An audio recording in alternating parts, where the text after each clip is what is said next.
Ito ang reading mo, Libra. Welcome back to our channel. Naway nasa mabuti kayong kalagayan while watching the channel. Sa general reading, kayo nang bahalang magpalit-palit ng situation nyo sa reading ko.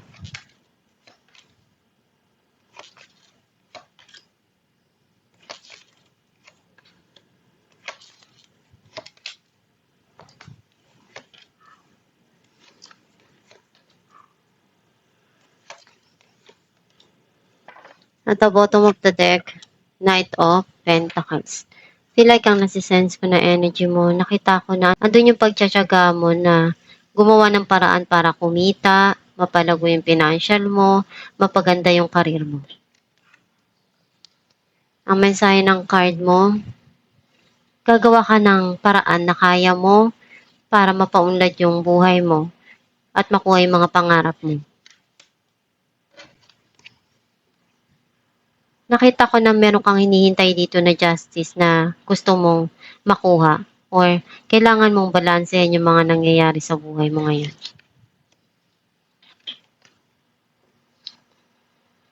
You feel guarded na, natuto ka na. Ilang beses ka mang madapa, babangon ka pa rin at itatayo mo yung bandera mo.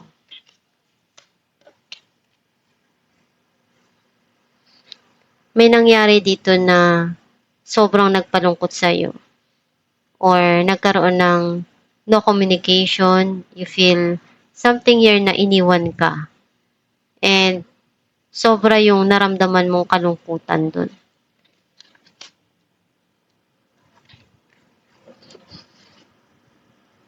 Andun yung pagmamahal nitong tao na to na gusto niyang ipakita. Some of you, yung pagmamahal na gusto mong iparamdam doon sa mga taong nandyan at nananatili na nagmamahal sa'yo.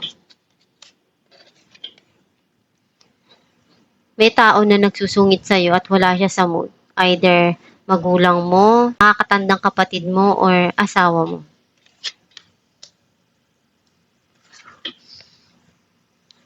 Kung ano yung sa tingin mo tama, gagawin mo. Hindi ka mapipigilan. Kasi alam mong kailangan na gawin yun. And pag nagsama tong dalawang tao na to, hindi sila nagkakasundo kasi magkaiba yung nasa isipan nila pareho.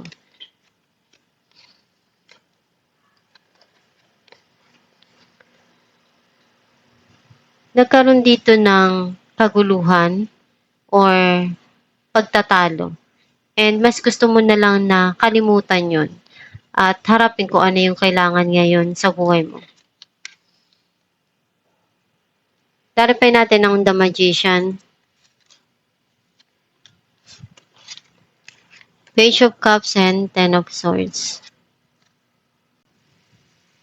May mga bagay na nagbigay sa'yo ng burden at iniisip mo kung anong paraan yung gagawin mo para makaalis dun.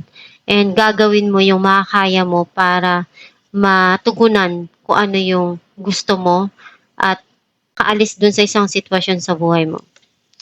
Clarify natin ang Nine of Wands. Knight of Pentacles and Five of Wands.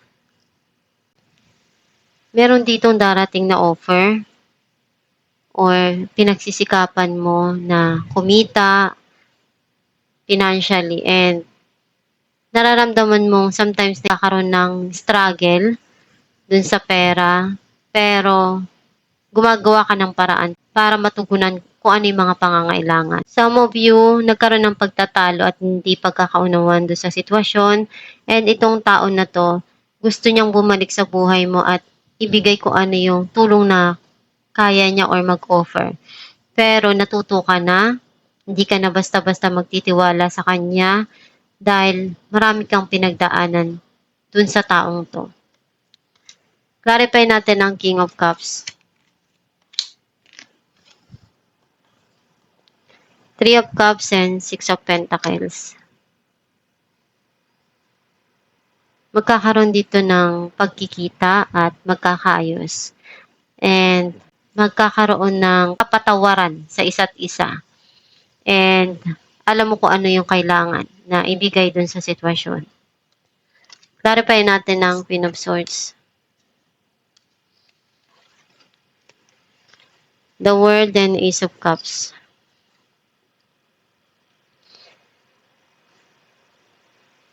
Minamanifest mo kung ano yung gusto mo sa buhay, especially kung ano yung magpapasaya para sa'yo. Kasi alam mo sa sarili mo na kailangan na gawin mo kung saan ka magiging masaya. At iyon yung tama para sa'yo. Clarify natin ang justice. The High Priestess and Knight of Wands. You need to listen to your inner self. Yung intuition mo, lalong lumalakas siya. Nararamdaman mo na may tao na babalik sa buhay mo.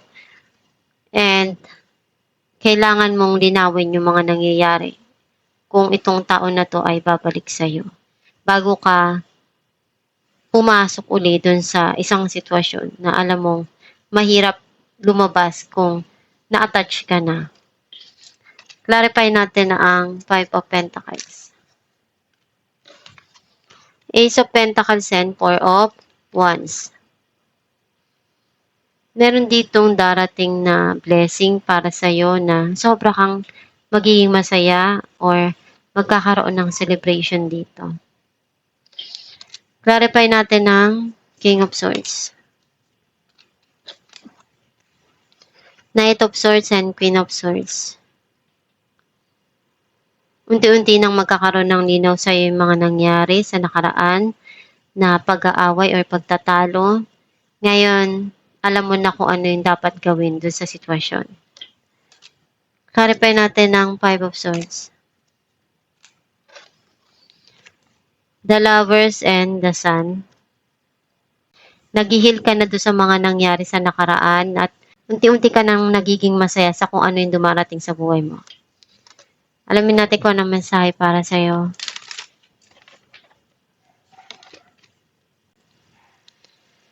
My true safety lies in my capacity to align with the love of the universe. Ang mensahe ng card mo, kung ano yung nararamdaman mo na alam mong totoo, yun yung gawin mo. Kung saan masaya yung puso mo, yun yung sundin mo. Kasi kung sa tingin mo, hindi ka naman magiging masaya dun sa gagawin mo. Masasayang lahat ng oras mo, yung panahon mo, dun sa isang bagay na ginawa mo. At pagsisihan mo sa uli. May mga bagay kasing hindi naman kailangan na tugunan or gawin pa or bigyan ng panahon.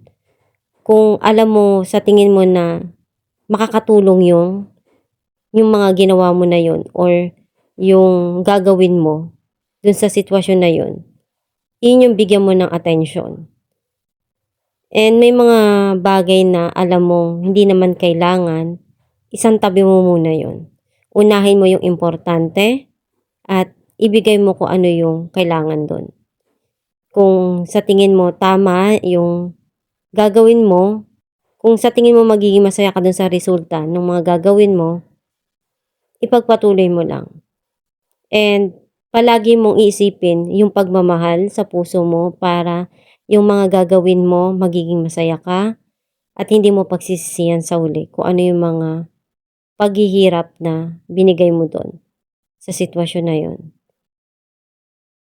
And palagi mong i-attract yung masaya, yung positibo para iyon yung ibabalik ni universe sa'yo.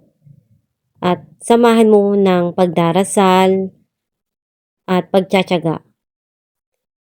And hilingin mo sa Diyos Ama na tulungan ka sa mga pinagdadaanan mo sa buhay para makamit mo kung ano yung mga pangarap mo. At itong yung reading Libra, kung nakaresonate ka, kindly comment down below. Thank you for watching.